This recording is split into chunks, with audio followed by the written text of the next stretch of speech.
Here's something most people don't realize about tower speakers. The difference between a $200 pair and a $2,000 pair isn't just volume, it's actually about how accurately they reproduce the frequencies your ears are most sensitive to, which happens to be exactly where human voices sit in the audio spectrum.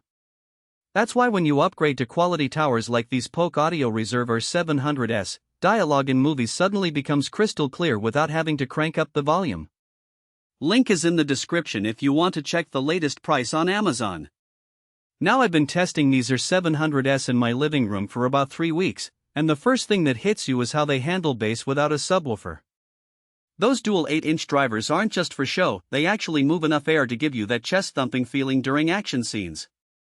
I was watching Top Gun Maverick the other night, and during those jet sequences, I could feel the engine rumble through the floor. My neighbor actually texted asking if I got a new subwoofer, but nope, this is all coming from the towers themselves.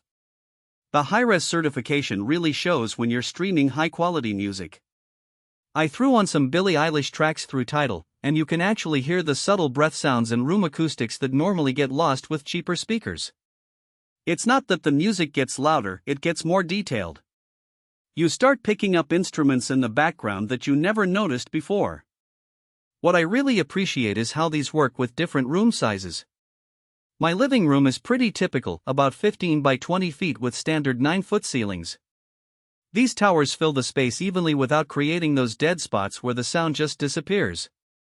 Whether you're sitting dead center or off to the side grabbing snacks, the audio quality stays consistent. The Dolby Atmos support is where things get interesting for home theater setups. You're not getting true overhead effects since these are traditional towers, but they do create a wider soundstage that makes movies feel more immersive.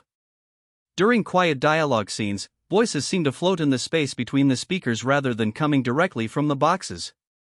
One practical thing worth mentioning is the build quality. These aren't lightweight plastic boxes, each speaker weighs about 60 pounds. And that mass actually helps with sound quality by reducing cabinet vibrations. The black finish looks clean and doesn't scream "look at me" like some gaming-focused speakers do. For setup, they're pretty forgiving about placement. You don't need them pulled 3 feet from the wall like some finicky audiophile speakers. I've got mine about 18 inches from the back wall, and they sound balanced without any weird bass buildup. Now for some honest pros and cons. The positives are definitely the bass response without needing a separate subwoofer, the clear mid-range that makes dialogue crisp, and the solid build quality that feels like it'll last for years. On the downside, they do take up significant floor space. These aren't apartment-friendly if you're tight on room. Also, while they sound good right out of the box, they really benefit from a decent amplifier or receiver to reach their full potential. If you're looking to upgrade from smaller bookshelf speakers or a soundbar, these R700s deliver that full-range sound that makes both movies and music more engaging. The link's right below if you want to see current pricing and availability.